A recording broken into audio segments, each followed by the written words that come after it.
காங்கேசன்துறை ரயில் நிலைய முடிவிடத்தில் நிறுத்த வேண்டிய கடுகதி ரயில் இன்று அதிகாலை கட்டுப்பாட்டை இழந்து முடிவிடத்தை தாண்டி முன்னோக்கி நகர்ந்தது.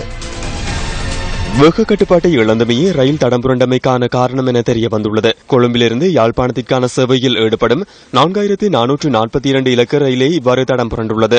கட்டுப்பாட்டை இழந்த ரயில் தடம் புரண்டு முடிவிடத்தையும் தாண்டி சுமார் 140 அடிகள் தூரத்திற்கு நிலத்தில் ஓடியதாக ரயில்வே கட்டுப்பாட்டு நிலையம் தெரிவித்துள்ளது. காலை 5:30 மணிக்கு யாழ்ப்பாணத்தில் இருந்து கொழும்பு நோக்கி புறப்படவிருந்த கடுகதி ரயிலே விபத்துக்குள்ளானது. தடம் புரண்ட ரயிலின் இயந்திரம் மற்றும் இருப்பட்டிகளுக்கு சேதம் ஏற்பட்டுள்ளது.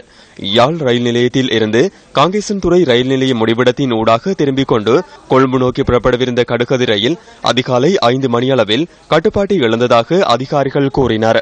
இந்த சம்பவத்தின் போது ரயிலில் பயணிகள் இருக்கவில்லை என்றும் எவருக்கும் பாதிப்புகள் ஏற்படவில்லை எனவும் ரயில்வே கட்டுப்பாட்டு நிலையம் சுட்டிக்காட்டியது. குறித்த ரயில் நேற்றைய தினம் மாட்டுடன் மோதியதில் பிரேக் கட்டமைப்பிற்கு சேதம் ஏற்பட்டதாக ரயில்வே கட்டுப்பாட்டு நிலையம் தெரிவித்துள்ளது. எவ்வாறாயினும் தற்காலிகமாக அதனை சரி செய்ததன் பின்னர் சாரதி இன்றைய தினம் ரயிலை சேவையில் ஈடுபடுத்தினார். எனினும் சிறிது தூரம் சென்றதன் பின்னர் மீண்டும் பிரேக் கட்டமைப்பில் கோளாறு ஏற்பட்டதாக ரயில்வே கட்டுப்பாட்டு நிலையம் தெரிவித்தது. ரயிலை மீண்டும் தண்டவாளத்தில் நிறுத்தும் பணிகளுக்காக அனுராதபுரம் ரயில் கட்டுப்பாட்டு நிலையத்திலிருந்து தொழில்நுட்ப அதிகாரிகள் அழைக்கப்பட்டனர்.